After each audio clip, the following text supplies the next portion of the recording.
Merhaba arkadaşlar, kanalıma hoş geldiniz. Bugün sizlerle bu perdeyi yapıyoruz. Bu runner örtüsüyle yastık kılıfını paylaşmıştım. Şimdi onun perdesini yapıyoruz. Bundan sonraki paylaştığım enine doğru olan modellerde nasıl perde yapabilirsiniz? Kısa bir fikir amaçlı bu videoyu çektim. Perdemin eni 205 santim. Boyu püskülleriyle 1,5 metre. İpimde 250 metrede 250 gram ip var. Bu ölçülerdeki perdeyi püskülleriyle birlikte tam 10 adet ip kullandım. Ben runner'da kullandığım ipi tercih ettim. Biliyorsunuz ben yurt dışında yaşıyorum. Burada çok fazla ip seçeneğim yok. Bu modele çok fazla ip gittiği için hangi ipten daha çok ip varsa ipin içinde onu değerlendirdim. Şimdi sırasıyla ip tanıma aşaması, sonrasında ölçü alma, sonrasında dantel kısmı, en sonunda püskül kısmını yapacağız. Sırasıyla tüm aşamaları göstereceğim. Ben yurt dışında yaşıyorum. Yabancı marka ip kullanıyorum.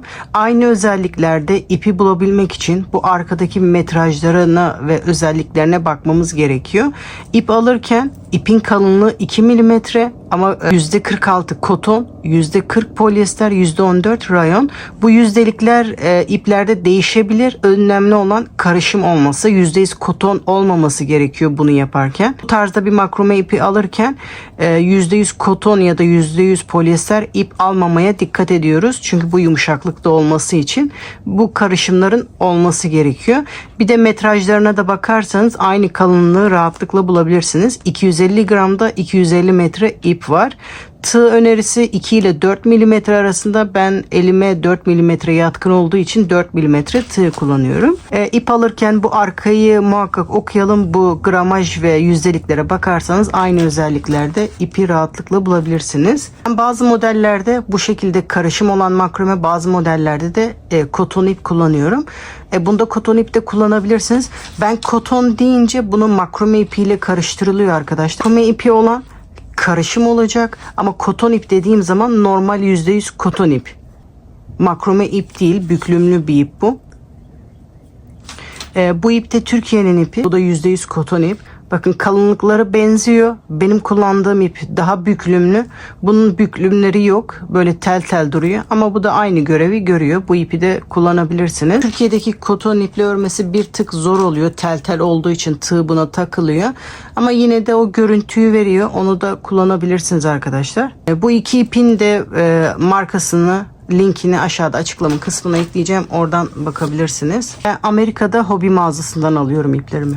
Türkiye'deki iple denedim. Bakın ince koton iple yapınca bu şekilde duruyor. Bu şekilde rustiye takacağım. Bu şekilde halkalar kullanacağım. Siz bunu tavana, kornişe takıp onun ucundaki düğmelere de takabilirsiniz arkadaşlar. Şimdi ölçü alırken bu takacağım yerden başlıyorum ölçü almaya. Buradan boyunu nereye kadar yapmak istiyorsak o uzunluğa kadar alıyoruz. Ben pencere hizasında yapacağım. Oraya kadar ölçü alıyorum. Bu kullanacağım aparatın ucundan beri ölçü alıyorum. Siz de neye takmayı düşünüyorsanız onun ucundan beri bu şekilde ölçü alıyoruz. Ya da yaptığımız zinciri buradan tutarak pencere boyundan ölçüyoruz.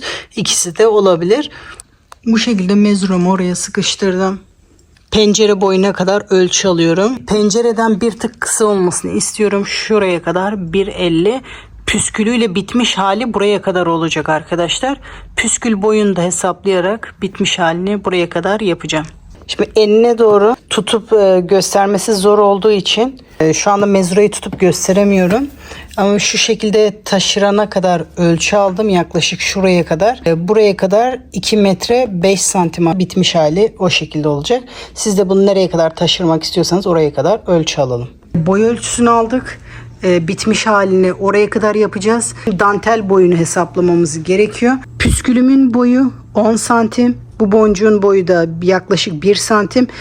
Toplamda olan boydan bu 11 santimi çıkartıyoruz. Benimki perdemin boyu 1,50 idi. 11 santim püskül boyunu çıkartırsak dantel kısmını 1 metre 39 santim yapmam gerekiyor. Siz de püskül boyunu çıkartarak bu ölçüyü bulabilirsiniz. İsterseniz modelin yapılışına başlamadan önce video sonunda anlattığım püskül yapılışına bakarak bir tane püskül hazırlayarak püskül boyunuzu alabilirsiniz. Sizin yaptığınız püskül boyu farklı olabilir. O yüzden şimdiden bir tane püskül hazırlayarak ondan sonra dantel ölçüsünü alırsanız sizin için iyi olur. Modele uyumlu olsun diye bu şekilde kareli ahşap boncuklar ekledim. Bu kısım sizin isteğinize bağlı. Ben yanındaki fonlarla daha iyi durması için şu şekilde bir aparat kullandım. böyle bastırınca şu kısımları açılıyor. Bunun ben linkini bulamadım. Bulsaydım ekleyecektim. Bu şekilde sıkıyorum. Bakın buradan geçiriyorum. Bu perdeye takılınca burada sıkı duruyor. Bunu ilk defa kullanacağım. Paslanır mı paslanmaz mı onu bilmiyorum. Yıkarken bu şekilde çıkarıp direkt perdemi yıkayacağım, yerine asacağım. Bu perdeyi normal perdelere takmayı düşünüyorsanız buraya normal korniş düğmeleri ekleyebilirsiniz. Bu şekilde mandallık klipslerde kullanabilirsiniz. Yanındaki fonlarla benim iyi durmadığı için ben bunu kullanmadım. İsteğe bağlı olarak bunu kullanabilirsiniz. Modele zincir çekerek başlıyoruz. Bu model için sabit bir zincir sayısı yok arkadaşlar. Az önce aldığımız ölçüye göre zincir çekiyoruz. Benim perdemin genişliği 205 santimdi. Şimdi 205 santim uzunluğunda bu şekilde zincir çekeceğim. Hatta biraz da ekstra çekeceğim. Şimdi zincirimizi hazırlarken sizlerden ricam, bu tarz projeleri hazırlamak inanın hiç kolay değil. Özellikle bu perde hem yapım aşaması hem de malzeme açısından çok emek verilen bir video oldu. Sizlerden ricam, emeklerimin karşılığını alabilmem için bu videolara bir beğen ve yorum yapmadan geçmeyelim. Sizler destek olursanız videolarımız daha çok kişilere erişmiş olur. Bir de bu video sizler için faydalı olduysa yorumlar kısmına yazarsanız sizden sonra izleyecek kişilerin görmesini sağlarsınız. Çünkü bazı aboneler yorumları okuduktan sonra izlemeyi tercih ediyor. Sizin yorumunuz belki onun videoyu izlemesine vesile olur. Şimdi sırasıyla bunu aldığımız ölçüye kadar zincirimizi hazırlayalım. Bayağı bir uzunlukta zincir çektim. Şimdi bunu ölçüyorum arkadaşlar. Mezuramın boyu 1.50. Benim 2 metre 5 santim uzunluğunda çekmem lazım. Bunu ölçtükten sonra 50 santim daha üzerine ekleyeceğim. Boyu buraya kadar 2 metre. Buraya kadar da ekstra zincir çektim. Siz de bu şekilde ekstra zincir çekelim. Örneği oluşturduktan sonra bu fazlalık zinciri sökebiliriz. Aldığım ölçüden fazla zincir çektim. Şimdi örneğimizi oluşturmaya başlıyoruz.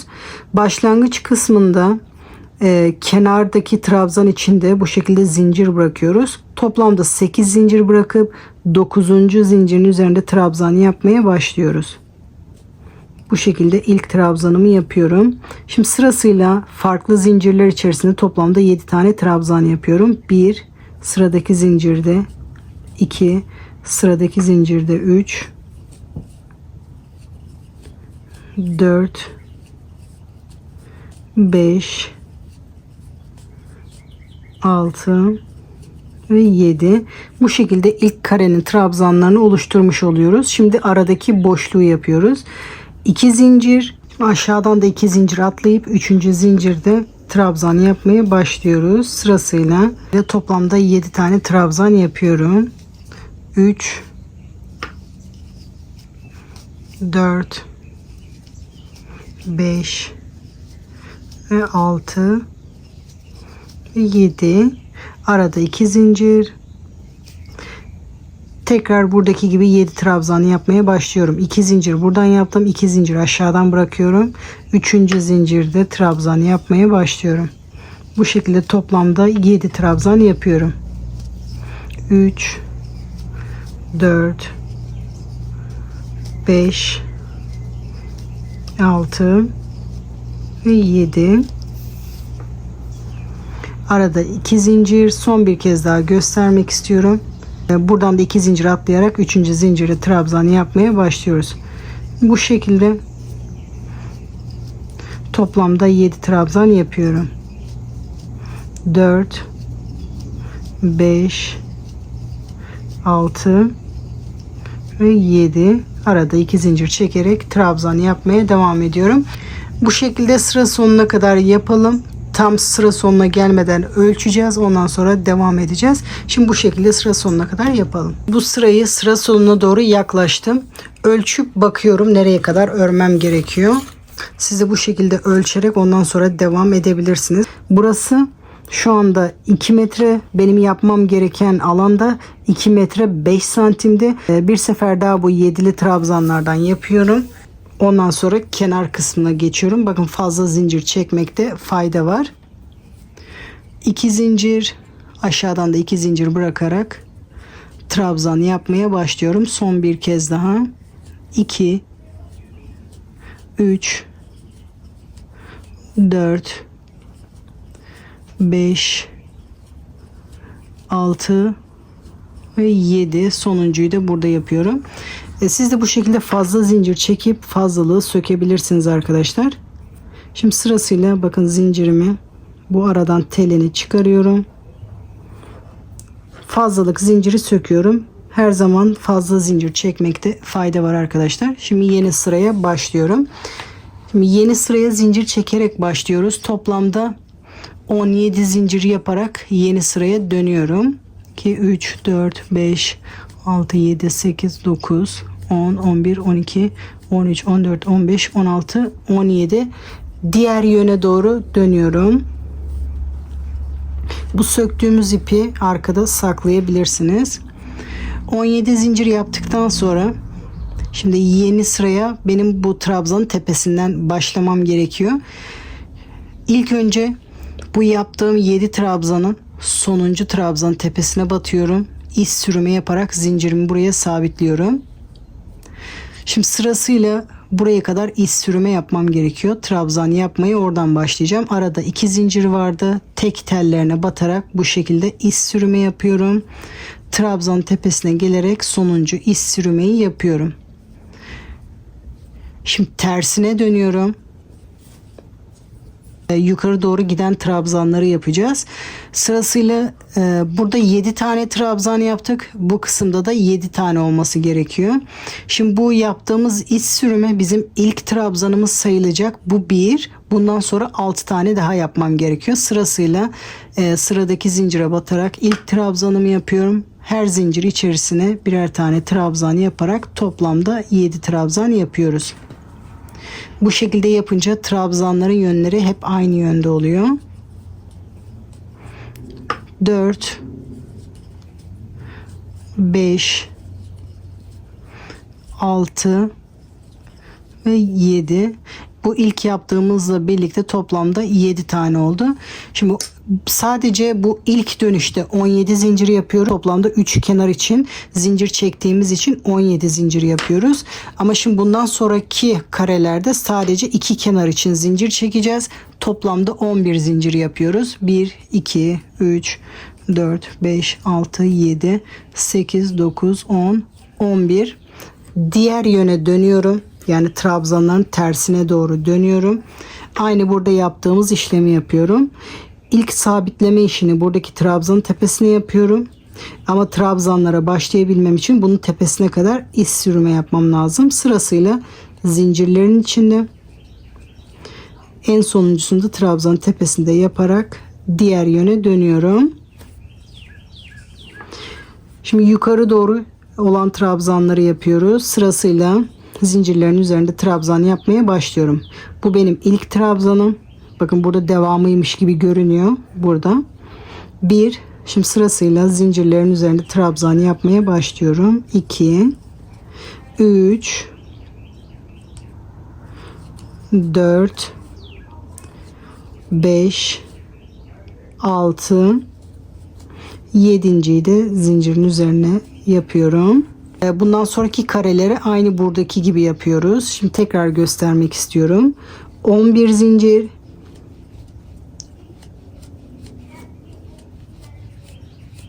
diğer yöne dönüyorum. İlk sabitleme işini burada trabzanın tepesine yapıyorum.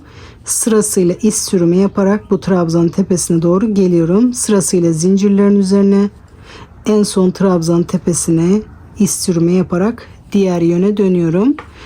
Bunu ilk trabzan olarak sayıyoruz. Bu 1. Şimdi sırasıyla zincirlerin üzerinde trabzan yapmaya devam ediyoruz. 3 4 5 6 ve 7. Son bir kez daha göstermek istiyorum. Ondan sonra rahatlıkla sıra sonuna kadar yapabiliriz. Buradaki işlemin aynısını tekrar ediyoruz. 11 zincir,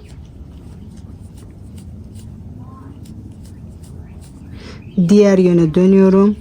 Buradaki 7 trabzanın sonuncu trabzanın tepesinde iz sürümü yapıyorum.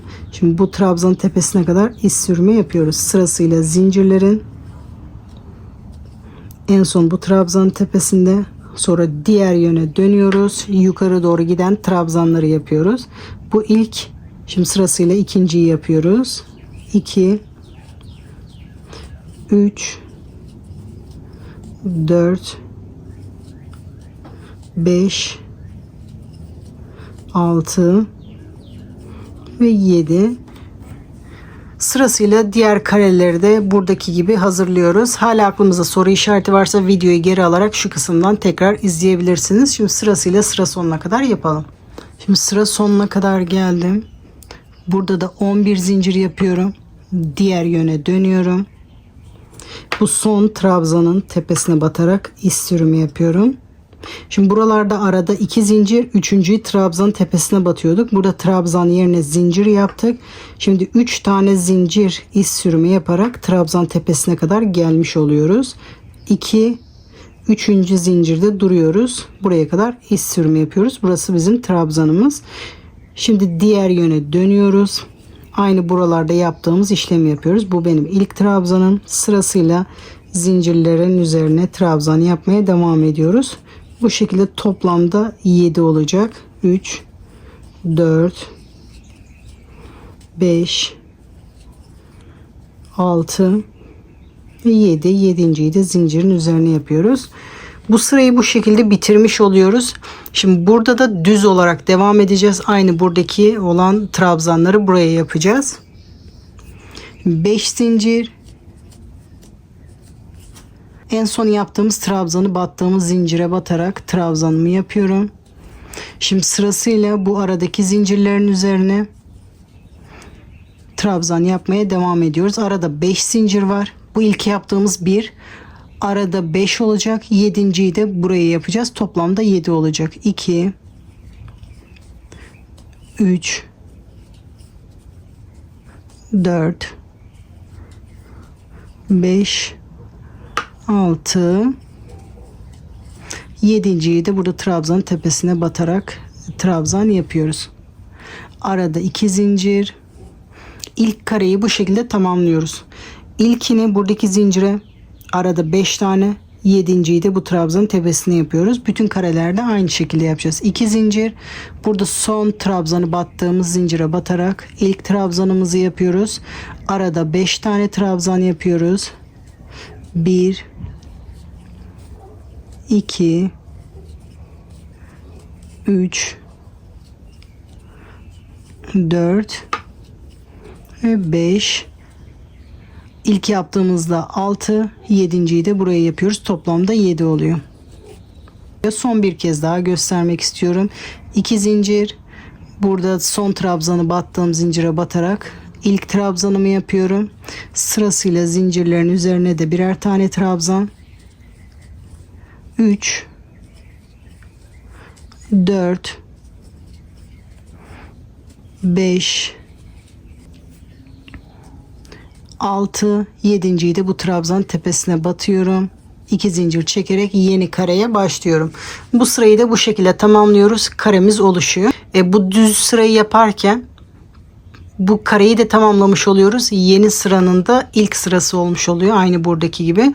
Bu aradaki sıra olmuş oluyor. Şimdi bunu sıra sonuna kadar yapalım. Şimdi sıra sonuna kadar geldim. Son kareyi yapıyoruz. 2 zincir. Burada aynı zincire batarak ilk trabzanımı yapıyorum. Bu tarafta trabzan tepesi olmadığı için bu aralarda 5 trabzan, 7.'yi de buraya yapıyorduk. Şimdi burada zincirin üzerine toplamda 6 yapacağız. Bu baştakiyle 7 trabzan olacak. Şimdi zincirlerin üzerinde sırasıyla trabzanlarımı yapıyorum. Toplamda 7 olacak. 5 6 7.'yi de zincirin üzerine yapıyorum. Toplamda 7 oluyor. Şimdi bu ilk kareli sırayı oluşturduktan sonra bunun ölçüsünü bir kontrol edelim. Ondan sonra bu sonraki sıralara başlayalım. Çünkü perdeyi örmek çok zahmetli bir iş. Sonraki sıralarda sökmek zorunda kalmayalım. İstediğimiz genişlikte olmuş mu? Ondan sonra diğer sıraya geçelim. İlk sırayı bitirdikten sonra isterseniz pencerede ölçün, isterseniz mezura ile ölçüp böyle o şekilde kontrol edelim. İstediğimiz ölçüye kadar gelmiş mi? Bazen örnekleri kurduktan sonra bu ölçü değişebiliyor.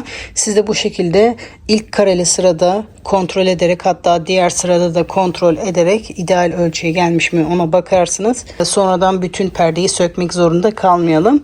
Bir sefer daha bu kareli sırayı göstermek istiyorum. Ben ölçümü ölçtüm. Benim için ideal bir ölçü. Şimdi sıradaki sıraya başlıyorum. Şimdi yeni sıraya başlıyoruz. Aynı buradaki sırayı tekrar ediyoruz. Şimdi bu modeli yaparken hep şu iki sırayı tekrar edeceğiz. Şu anda tekrar edeceğimiz ilk sırayı yapıyorum. 17 zincir,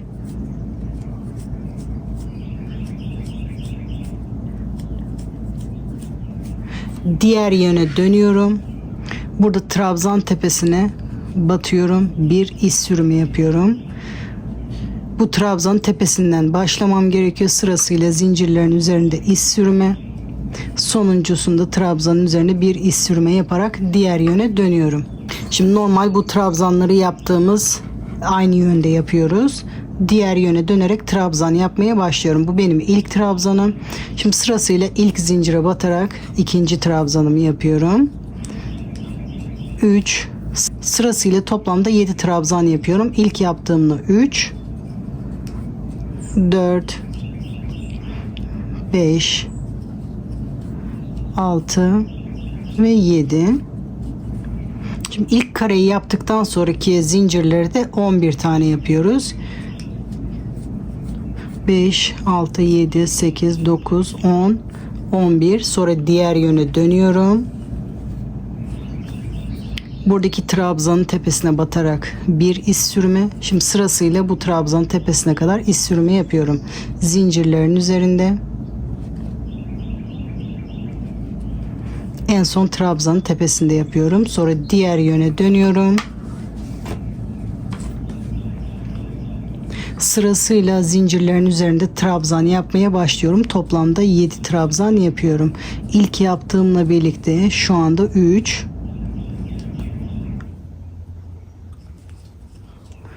4 5 6 ve 7.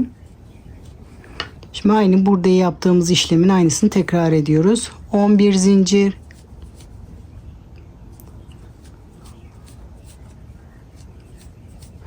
diğer yöne dönüyorum.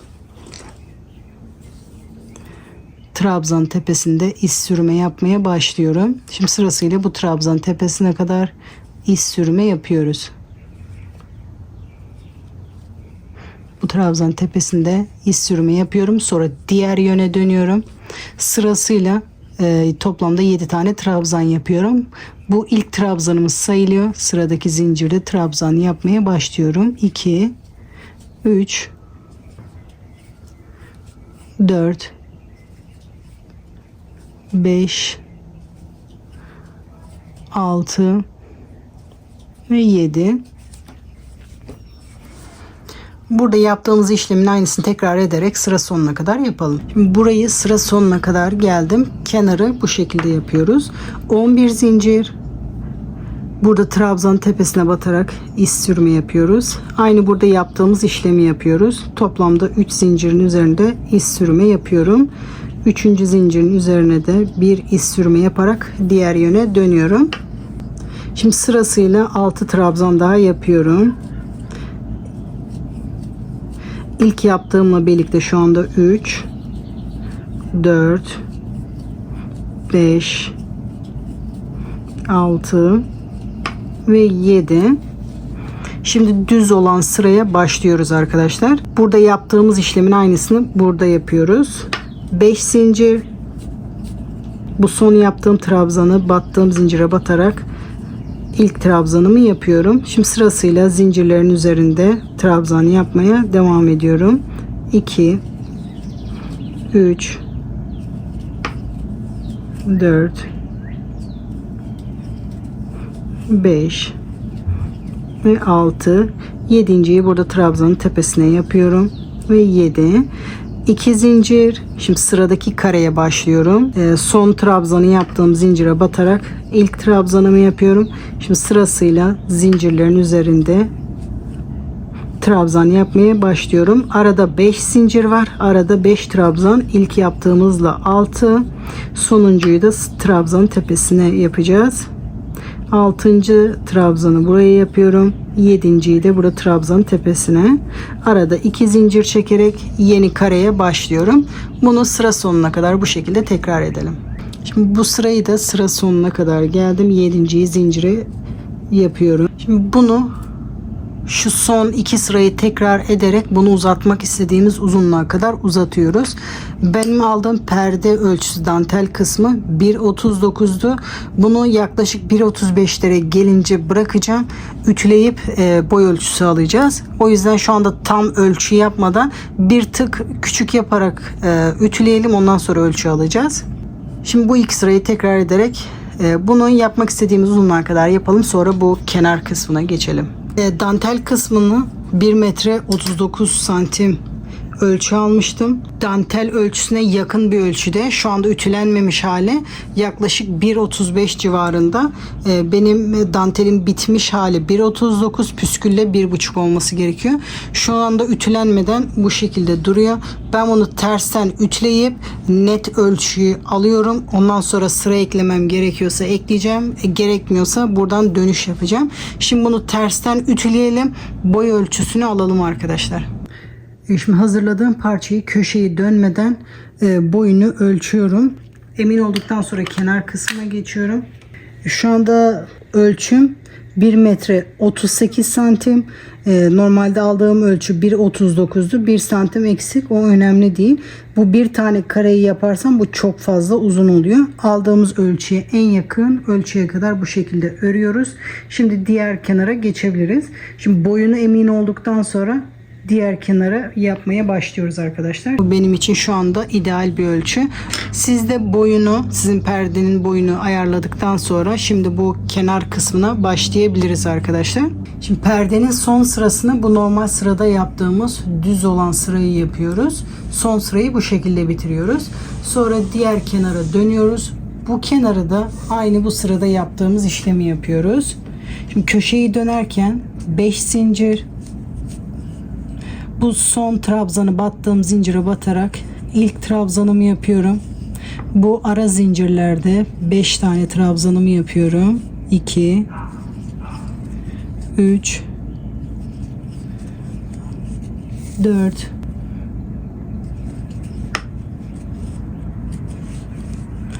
aradaki zincirlerin üzerine 4, bu baştaki ile 5 oldu.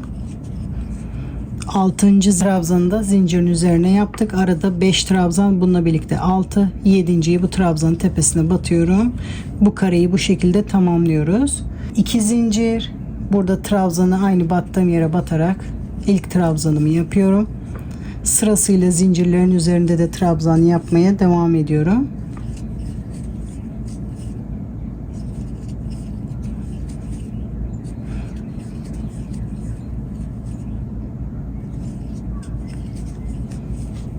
Sonuncusunu da burada trabzanın tepesine yapıyorum. Arada 2 zincir, tekrar bu zincire battığım yere batarak ilk trabzanımı yapıyorum. Bu sırayı da bu şekilde tamamlıyoruz. Bunu sıra sonuna kadar bu şekilde yapalım. Sıra sonuna kadar geldim. Sıra sonunu da şu şekilde bitiriyorum. 2 zincir. Burada son battığım zincire batarak bir trabzan yapıyorum. Sırayı bu şekilde bitiriyorum. Sonra bir zincir çekip ipimizi kesiyoruz. Arkada saklıyoruz. Şimdi püskül yapılışını geçebiliriz. Şimdi püskül yaparken bu şekilde 2 adet ip hazırlıyorum. Püskülü bağlamak için. Püskülü 2 türlü yapabilirsiniz. Birincisi benim gibi elinizde sararak yapabilirsiniz. İkincisi de bir cisme sararak, kart, karton, kumanda, ne isterseniz istediğiniz bir cisme sararak da yapabilirsiniz. Yapacağınız cismin genişliği önemli. Ne kadar uzunlukta yapmak istiyorsanız. Püsküllerin boyu 10 santim olsun istiyorsanız 10 santim genişliğindeki bir cisme sararak yapabilirsiniz. Örnek şu şekilde bir kitap diyelim ya da bunun kalınlığında bir karton. Bu şekilde ona sararak da yapabilirsiniz. Ben şimdi elimde göstereceğim ama dediğim gibi bir cisme sararak da bu şekilde yapabilirsiniz. Şimdi ipimi alıyorum. Neye sarmak istiyorsanız onu alın. Ben elimde yapıyorum. Bu şekilde sararak püskülümüzü hazırlıyoruz. Bu sarma sayısı sizin isteğinize bağlı, yapacağınız kalınlığa göre değişir. Ne kadar çok sararsanız o kadar çok ip gider ama kalın oldukça da püskül daha güzel duruyor. 6, 7, 8, 9, 10, 15 sefer sardım. İpimi kesiyorum. Sonra ipimizin tekini alıyoruz. Bu şekilde sardığımız ipin arasından beri geçiriyoruz. Neye sardıysak ipi arasından beri geçiriyoruz. İki ipi eşit bir şekilde tutuyoruz bu şekilde. 2 sıkı düğüm atıyoruz. Burayı tutuyorum ki açılmasın. Bu şekilde 2 sıkı düğüm atıyoruz. 1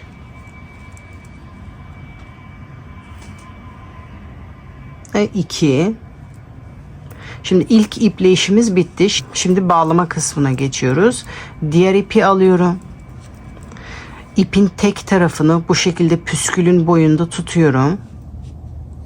Sonra yukarıdan yaklaşık 1,5-2 santim genişliğinde bir mesafe bırakıyoruz. Bu mesafeyi bütün püsküllerde eşit olarak yapmamız gerekiyor ki bu kısımları aynı dursun.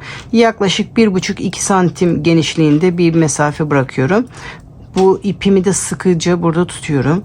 Şimdi sarmaya başlıyorum. Bir tur yaptım. 2 tur. Bu şekilde 3 tur sardım. Sonra ipin diğer ucunu alıyorum. Daha fazla sarma işlemi yapmak istiyorsanız bu kısımda sarabilirsiniz. Burada da 2 düğüm atıyorum.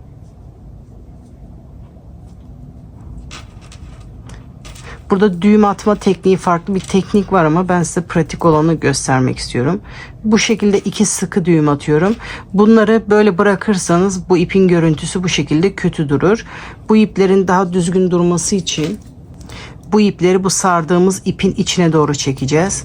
Bu sardığım ipin arkasından beri tığımı geçiriyorum. Bu sonra sardığım bu ipleri sırasıyla aşağı doğru çektiriyorum. Bu bir. Sonra diğerini.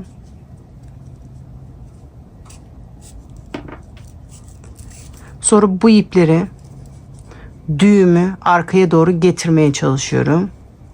Parmağım yardımıyla düğümü arkaya getiriyorum.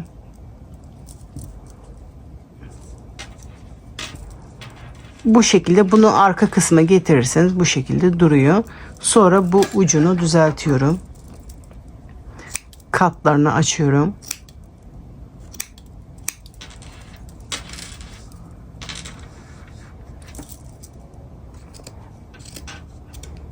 Bu şekilde püsküllerimiz hazır. Püskülleri bu şekilde sade olarak kullanabilirsiniz. Buralara boncuk da takabilirsiniz. Püskülleri daha kalın yapmak istiyorsanız sarma sayısını çoğaltmanız gerekiyor. Bakın bunu 15 defa sararak yapmıştım. Bunu 30 defa sararak yaptım. Şimdi püskülüm hazır. Bunun isterseniz başlangıç tarafına da püskülü takabilirsiniz. Bitiş sırasına da püskülü takabilirsiniz. Hangi taraf hoşunuza gidiyorsa o şekilde takabilirsiniz. Ben püskülü burada başlangıç tarafına taktım. Eğer sökme ihtiyacı olursa yukarıdan yapabilirim diye. Püskül kısmını başlangıç tarafına yaptım. Bunu direkt bu şekilde sadece püskülde yapabilirsiniz. Üzerine ahşap boncuk da kullanabilirsiniz. Ben uyumlu olması için bu şekilde kenarları olan ahşap boncuk kullandım. Boncuk da takınca perdeyi biraz daha ağırlık yapacak. Onu da göz önünde bulunduralım. Bu bağladığımız ipleri ahşap boncuğun içinden geçiriyorum. Püskül takarken de boşluktan bu bağladığım ipin tekini alıyorum. Diğer ipiyle 2 sıkı düğüm atıyorum. Sonra bu bağladığımız ipi, mesafe varsa boncuğun içinden aşağı doğru çekiyoruz. Mesafe yoksa bu arkada trabzanların arkasında saklayabiliriz. Şimdi bağladığım ipi ilk önce boncuğun içinden aşağıya doğru çekiyorum. Sonrasında bu bağladığım ipin arkasından beri püskülün içine çekiyorum. Bu şekilde arkası daha temiz duruyor. Mesafe yoksa arkada da saklayabilirsiniz dediğim gibi. Sonra boyuna bakıyorum. Püskülden uzunsa düzeltiyorum. Şimdi sırasıyla ben bütün bu boşluklara püskül taktım. İsteğe bağlı olarak aralıklı da yapabilirsiniz. Sırasıyla bütün püsküllerimi takıyorum. Şimdi sırasıyla tek tarafı püsküllerimi taktım. Bu taraf perdenin üst tarafı. Dilerseniz bu şekilde mandallı halka kullanabilirsiniz. Direkt boşluğa takabilirsiniz. Yıkama aşamasında kolay olabilmesi için ben takıp çıkarılan parçalar seçtim. Bunu takınca fonlarımla güzel durmadı. O yüzden daha küçük halkalar buldum. Onu kullandım. Ben yanındaki fonlarla daha iyi durması için şu şekilde bir aparat kullandım. Böyle bastırınca şu kısımları açılıyor. Bunun ben linkini bulamadım. Bulsaydım ekleyecektim. Bu şekilde sıkıyorum. Bakın buradan geçiriyorum. Bu perdeye takılınca burada sıkı duruyor. Bunu ilk defa kullanacağım. Paslanır mı paslanmaz mı onu bilmiyorum. Yıkarken bu şekilde çıkarıp direkt perdemi yıkayacağım, yerine asacağım. Bunu kornişlere takılan düğmelerden dikmeyi düşünüyorsanız direkt şu boşluklara ya da bu arada istediğiniz yere dikebilirsiniz arkadaşlar. Dediğim gibi ben bu şekilde bir aparat kullandım. Bunu son bir kez daha ütüleyip sonra bitmiş halini size gösteriyorum arkadaşlar. Gördüğünüz gibi perdemi ütüledim. Astım. Çok şık durdu. Umarım siz de beğenmişsinizdir arkadaşlar.